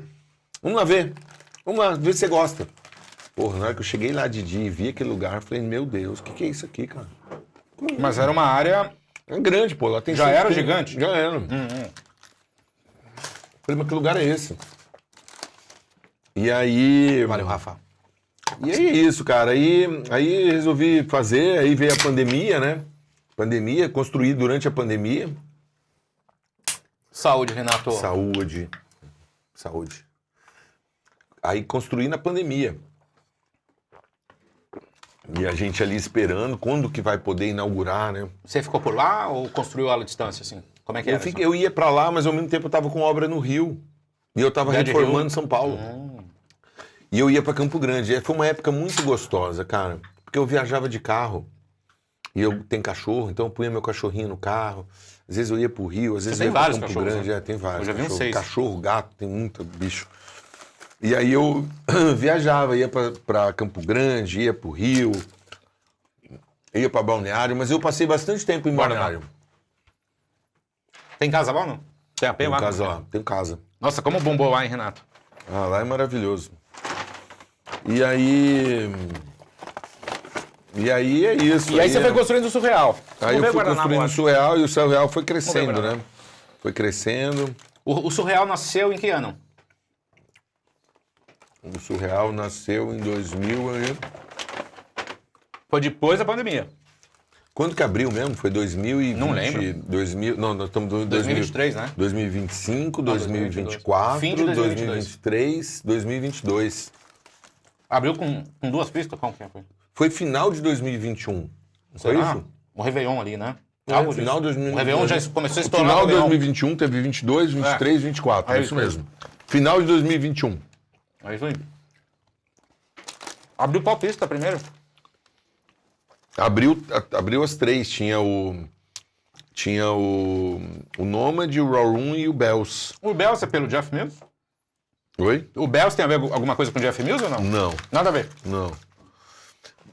Eu tava durante a pandemia. Já contratou o Jeff Mills? Já toquei com ele já algumas vezes. Puta, que demais, hein? Aconteceu o seguinte. Você sabe que ele tá vindo aí agora, né? Eu. Fim do ano. Durante a pandemia eu assisti muita série, né? E eu tava assistindo Peaky Blinders. Puta, é legal pra caralho. Muito boa. E no Peaky Blinders, assim, eu me inspirei. O surreal, uma inspiração foi o Peaky Blinders. Você tá brincando? Verdade. Do Peaky Blinders. É. Por quê? Porque lá, o Peaky Blinders tem essa coisa meio country, certo? Certo. Inglesa. Certo. Cavalo, tanto começa a série com cavalo. Ah. E ali é um aras. É, eu sinto um pouco da atmosfera. Um aras. Aí, o Bells é o que tinha. Só tinha o Bells. Só que era branco, aquele galpão. Como era o nome do bar do Peaky Blinders? Não lembro. Seven Bells. Só vem Bells, é. Daí eu peguei e falei, pô, vou colocar o nome de Bells, meto um sino, coloco preto, já é a minha pista, uma pista. Qual que é a outra pista? Vou meter uma tenda, fazer nômade. Nômade é o quê? Os ciganos, eles são ciganos. Olha isso, o surreal surgiu do Peaky Blinders, cara. Ninguém sabe disso, hein? Que espetáculo, Lógico. Renato. Que E criativo. aí? Isso é uma aula de criatividade. É uma aula de criatividade. Como fazer de uma série um clube. Mas eu faço Uma isso em experiência. tudo. Eu faço isso em tudo. Isso é muito legal. Eu bebo na fonte, meus discos, por exemplo. Fui viajar pro Japão, voltei e fiz o Black Belt. Fui pra Atacama, fiz um disco que chama Atacama e eu fiz o Universe. Em cima do vazio. Que era um som em cima da coisa atmosférica, do vazio. O barulho do silêncio. Aí depois, agora o ritual foi pela abertura do palco. O ritual, eu me inspiro muito nas coisas, assim, sabe? Eu me inspiro numa história e procuro aquilo. Cara, isso é muito Entendeu? criativo. E aí o Raw Room, eu já tinha o Raw Room, que era uma casinha que eu Já. tinha feito no... Eu tinha feito na Tribal Tech, tinha feito na... Aliás, que puta conceito legal, aí hein? fiz no Rio, fiz em Campinas algumas. Eu falei, pô, minha casa tá parada lá, eu tenho Como é que aquele... você define o Raw Room? Como é que você definiria ele? Na verdade, o Raw Room, ele foi... A identidade visual. Uma coisa do meio Raw Room, garbage, assim, porque nessa época eu tava em Berlim, né? Que eu tava com um clube em Berlim. O Caterblau, eu era sócio do Caterblau, o Rolls Market, né? Você ficava quanto tempo em Berlim? Ah, eu ia direto, né, cara?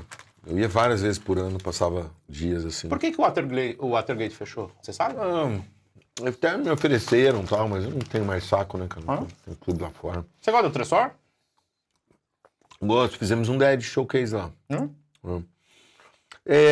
Fechou o Uli tá cansado, tem que dar uma cuidada na esposa dele também, tá com saúde, essas coisas. Então. Aí ele resolveu... Eu fui um DJ prodígio. Em 2002 eu toquei no Tresor, numa noite do Alex Ball. Não sei se você conhece o Alex Ball. Sei, conheço. E meteram um mixer Allen Riff pra mim na época. Eu não sabia, nunca tinha usado, cara. Que papelão que eu passei, Renato. É mesmo? Você gosta do Allen Riff? Ok. Não Queimei, tem viu? essa... Não sabia. Não, eu não tenho essa... A noite mais importante da minha carreira, quando eu era DJ, foi no Tresor Berlim. E a primeira vez encontrei um Allen Riff na vida. Meu, passei vergonha, cara. Eles são muitos parâmetros. Eu nunca tinha usado. Passei vergonha, infelizmente. Isso aconteceu comigo também num mixer rotativo, Botão. né? De rotativo no... É animal. Numa hoje, festa... Hoje em dia eu gosto, antigamente. Numa festa, eu lembro que era Art Department, o Art Department tava explodindo, Demi Lazarus, uma festa no Winter Music Conference em Miami. Cheguei lá, era DJ T, era uma galera que tava naquele momento com a Get Physical. Aliás, bem você alta. traz muita gente da Get Physical, né? Por quê? Não, tinha uma relação com eles, lancei no selo, né? Tem uns 3, 4 lançamentos lá, meus lá. Acabei te cortando, desculpa. Imagina. E aí, você passou vergonha no mixer de botão? Meio dessa, né? Você passa vergonha em 5 minutos, né? Daqui a pouco a gente tá macaco velho, né? Já pega, mais ou ali já menos. era, né? Mas é rápido. E aí o surreal foi isso. Aí foi a inspiração do Raw Room, já tinha a casinha, vou meter ali, a igrejinha já tinha, aí foi indo. A pista do ritual, que eu ia ser uma pista do The Edge, eu resolvi fazer outra história. Você consegue levar a experiência dos tours? Surreal Tour, por exemplo? The Edge Tour? Conseguimos. Você consegue levar essa experiência? Consegue. Como, cara? Cenografia, né? Cenografia, você investe muito em cenografia, então. Cenografia e artista, né? Você aprova o local? Pô, como é que é essa estrutura aí? Como é que é e tal? Muito sim, mas hoje eu já confio no time. Sei que eles vão fazer uma história legal. Claro que às vezes fundamental, né? Porque... Claro que às vezes não dá pra fazer tudo, né, cara? Aliás, essa é uma pergunta que eu tinha desde cedo. Renato, como é que é tantas responsabilidades na vida de um homem aos 50 anos, cara? Cara, durante um tempo foi meio... É muita coisa que você bastante faz. coisa. Eu lembro, nessa época, era DE de São Paulo, 3 gravadoras, agência, Warung, Ratier, É muita coisa. loja, Bossa Estúdio. Bossa, restaurante, né? Estúdio, construindo no Rio de Janeiro e Berlim. E minhas coisas pessoais, né? Que eu tenho minhas coisas também. Era muita coisa, cara. Eu dormia... Você vem reduzindo? Eu venho selecionando mais, né? Tem muitas propostas que já teve de novos negócios, tudo, e eu venho diminuindo. Assim, diminuindo entre aspas, né? Porque o DED tem a agência, tem as gravadoras, ainda tem o Surreal, Rio de Janeiro, CDD, a gente está abrindo algumas coisas novas lá dentro do prédio também, em breve. Galeria de arte, loja de design, restaurante, enfim, uma série de coisas lá dentro. Mas eu não estou abrindo mais frentes, assim. Já tem vários convites para novos clubes, novos negócios. Mas eu tô... Cada vez mais seletivo, né? Ô, Ô, Renato, 53, né, sempre... cara? Eu preciso de tempo para mim. Não parece que você tem 53, parabéns. Ô, Renato, eu sempre ouvi dizer que o Rio de Janeiro é bonito demais por si só. E por isso que os clubes lá são difíceis de ficarem. Porque as pessoas já estão num clima tão legal, tá na praia, tá tomando um negócio, que não quer entrar num clube. E você vai na contramão disso. Outra pergunta. Estão dizendo que as pessoas, o comportamento dos jovens, já que não temos matinês para educar, estão dizendo que o comportamento dos jovens está mudando. Ele quer um Netflix, ele quer um Spotify, ele não quer ir pra boate fechada. E você já tá pronto com o surreal, né? Se alguém falar assim, pô, os jovens querem se ver de dia, você tá pronto. Né? Tanto que nós fizemos várias festas de dia lá que foram ótimas. Então você está sempre antes do tempo, pronto para a onda que vem depois. Como é que você vê esse momento atual dos jovens menos club e mais, sei lá, dia, talvez? E como é que você vê esse comentário do Rio de Janeiro, que a cidade por si já é tão maravilhosa que os clubes não duram lá? Eu acho que a questão de não durar, não é que não dura lá, deve. não dura na maioria dos lugares. É verdade, mas assim, pô, a Se gente você tinha for 40 pegar, boates em São Paulo e no Rio tinha 2. Mas... Tinha uma na Barra e não sei o quê, o resto é Búzios. Tinha um Pachá Búzios, tem a Privilégio, não tem muita coisa. Sim, mas São Paulo também, se você for ver, também tá, né? Não tem hoje muitos clubes. E quantos clubes ficaram abertos por quanto tempo? Aliás, é por isso que eu fiz aquele vídeo no meu Instagram sobre o The Edge. Então, assim, realmente tem que, hoje em dia, em qualquer coisa que se faça, né? Eu acho que você precisa ter um nível de excelência no que se faz, seja num restaurante, seja numa hamburgueria, seja no que for fazer. Você tem que ter um nível de excelência para você perdurar, né? Para você se manter. E o The Edge tá muito bem, cara. Eu acho que pode ter um comportamento... Mas mudou, o jovem mudou, não mudou um pouco? Eu acho Essa geração? Que tem uma parte que mudou, mas uma outra parte está muito antenada. Outra parte não quer saber de ir para uma praça tomar café. Ele vai tomar café durante o dia no lugar. Ele quer escutar música. Porque o cara que gosta de música... Porque o cara que gosta... sabendo que vai ter o The Coffee? Não, eu tô dizendo assim, o cara que quer escutar música e ter uma experiência de DJ,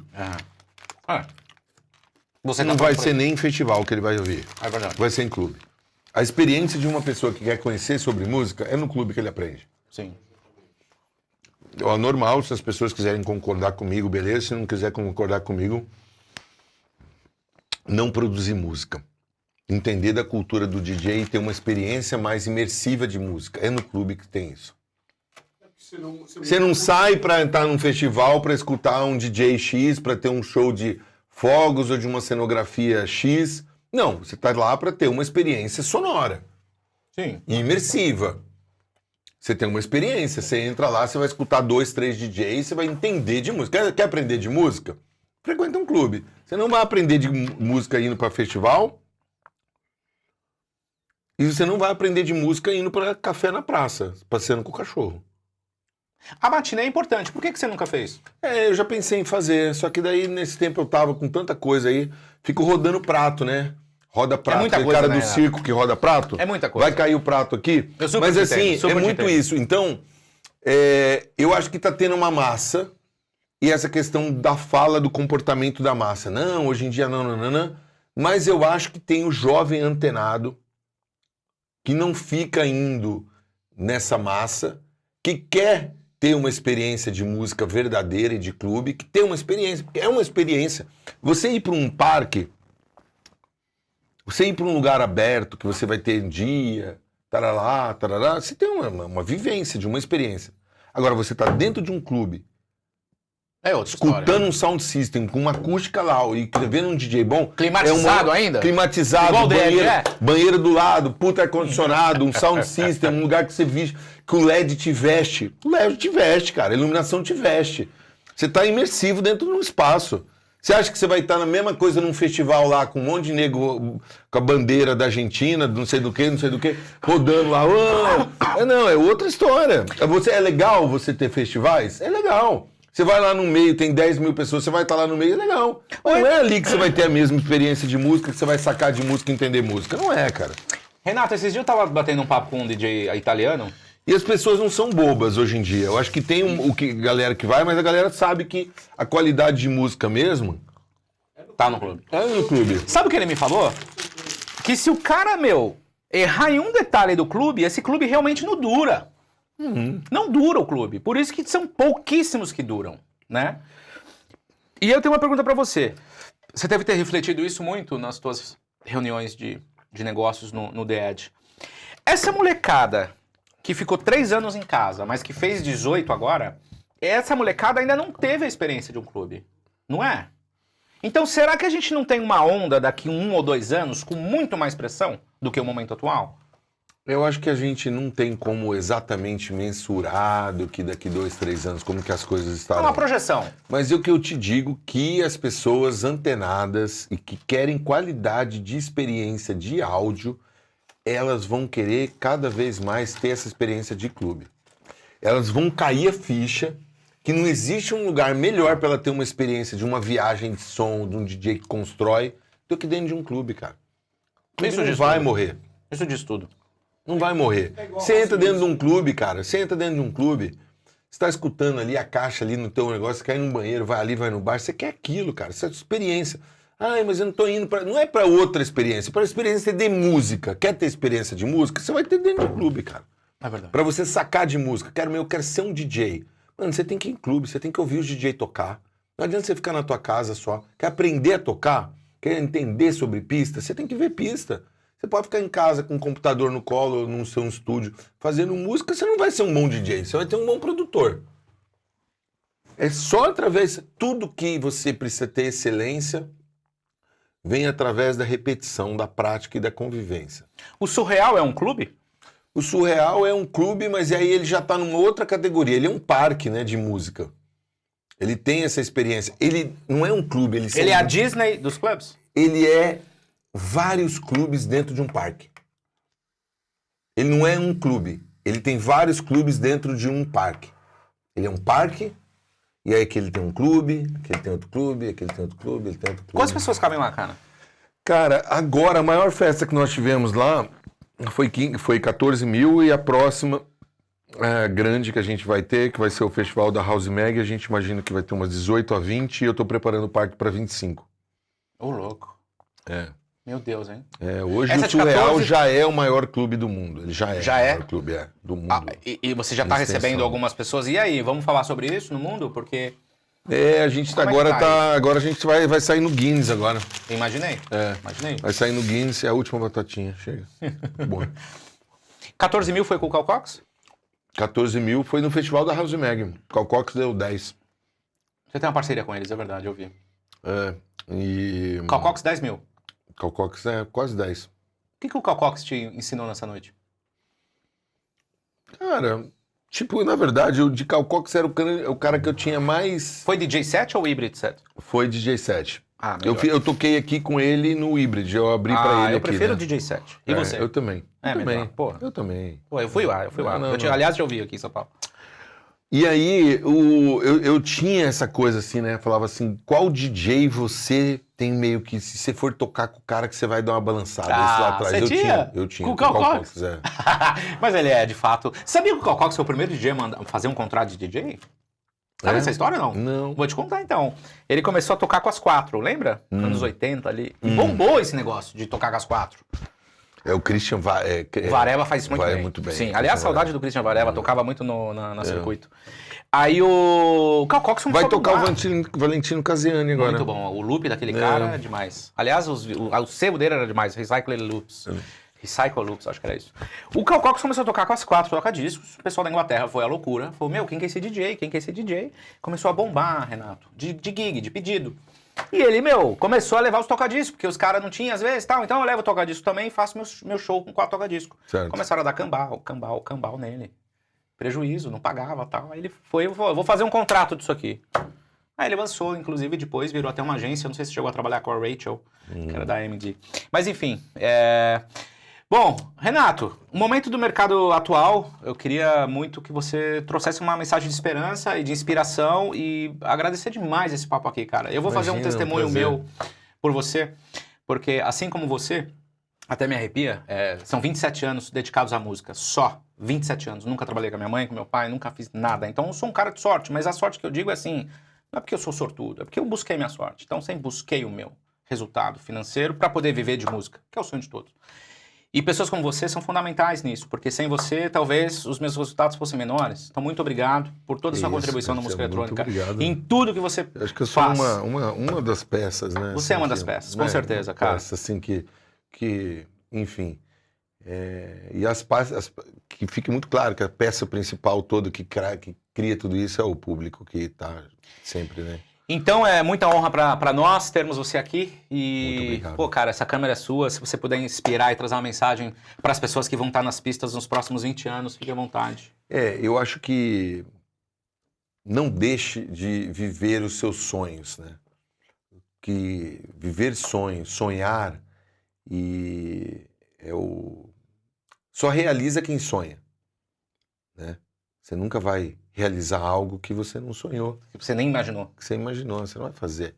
Você Verdade. só faz aquilo que você sonha em fazer, né? Então sonhe e acredite e faça. Faça também sempre como se estivesse fazendo, sempre que você estivesse fazendo, depende do tempo, faça como se você estivesse fazendo pela primeira vez. Faça com cautela também, no sentido de saber que você pode se frustrar, o errar, o perder faz parte da história. Então, muitas vezes você que vai começar a carreira de DJ, são em pouquíssimos casos que você acerta já logo no começo. Hoje em dia é muito mais, entre aspas, fácil, mas não é fácil porque a concorrência é muito grande. Então, ao mesmo tempo que você tem muito mais facilidade, né, de comprar disco, de comprar disco, não precisa nem comprar disco hoje em dia, de você ter acesso à música, né, completamente diferente da gente no começo, que tinha que comprar o disco. Hoje em dia você precisa ter acesso à música, acesso a equipamento de produção e tudo mais. Você está aí à disposição, então é muito mais fácil. E, ao mesmo tempo, com a questão da internet, você pode ser muito mais identificado rapidamente, né? Se você tiver talento. Porém, você está num mercado muito mais competitivo. Então, assim, se você ama isso e você escolheu isso como objetivo, siga em frente. Mas mais importante do que a chegada é o enjoy the journey, né? Então, aproveite cada caminho, cada passo que você estiver dando, cada experiência, mesmo que muitas vezes seja um não, que você continue tendo motivação, porque todos os obstáculos que você vai ter só vai ter para te aprimorar, para você melhorar, para sua capacidade de lidar com desafios vai crescer e você vai estar melhor. Então, os problemas, eles são, na verdade, são escadas da dificuldade da gente subir, mas cada vez que você vence um problema, você está num lugar mais alto, né? Então, muitas vezes os problemas que a gente lida, a gente, a um problema. E cada vitória de um problema, você é mais forte, você é melhor. Então é para ter resiliência e continuar sendo uma criança, né? A vontade de uma criança e uma resiliência e paciência de uma pessoa madura. E sonhar, ir atrás dos sonhos, seja você produzir um evento, seja você tocar, produzir música, continue fazendo, deixe sem tentar só criar, tá debaixo de nichos. Eu acho que essa questão da criatividade, de você procurar fazer coisas que te inspirem a fazer algo diferente, você não precisa seguir um caminho de textura, de estilo, de sonoridade só do que existe. Acho que você pode ter, obviamente, suas referências, todo mundo tem, mas procurar ali, buscar algo original, fazer algo original, diferente mesmo, que só assim você vai se destacar, né? E não perder. Acontece muito com o tempo que você está no mercado, qualquer mercado, seja você produzindo eventos, seja você tocando, ou qualquer coisa, que meio que vai perdendo aquele prazer que você tinha no começo. Você olha tudo com outros olhos, né? Você não vai num evento, quando você não é um DJ, você vai num evento, você não tem a mesma inocência, você não enxerga as coisas, você tem um outro olhar, você tem um olhar criterioso, olhando o que funciona, o que não funciona, como é que tá isso, como é que tá aquilo. Faça isso, mas continue aproveitando as coisas, porque é tudo tão rápido, então as pessoas não... A chegada, onde você quer chegar, o objetivo é muito importante, mas o cada dia, o aproveitar, o agradecer, o estar fazendo com prazer, cada momento, mesmo num momento difícil, você falar: o que eu vou tirar disso, o que eu estou aprendendo com isso, como é que eu vou vivenciar isso? Vivencie até as barreiras. Eu acho que é isso, que é a mensagem. Quero te agradecer também, desejo muito sucesso aqui, que você possa... Tem muitas pessoas aqui que eu tenho certeza que tem para contribuir. Parabéns. Finha, obrigado, viu? Valeu, tá? Obrigadão, valeu. Obrigado a você, Renato. Obrigado, valeu. Keep rocking, bro. Bom, e com isso, o Refresco Sonoro Podcast agradece a tua audiência e valorize a música eletrônica com pessoas que realmente dedicam a vida por isso, de forma comprometida. Hoje foi só um dos principais capítulos aqui com o Renato Ratier, que está há 3 décadas trazendo o que há de melhor, com criatividade, comprometimento, consistência, qualidade, curadoria, entre outros valores. Se inscreve aí, se você quiser algum convidado, deixa aí nos comentários, se inscreve, encaminha para quem conhece ou não conhece a história do Renato, enfim. Seja sempre bem-vindo e curta a música eletrônica. Valeu! Obrigado. Pô, Renato, foi demais, mano. Obrigado, cara. Bacana, imagina.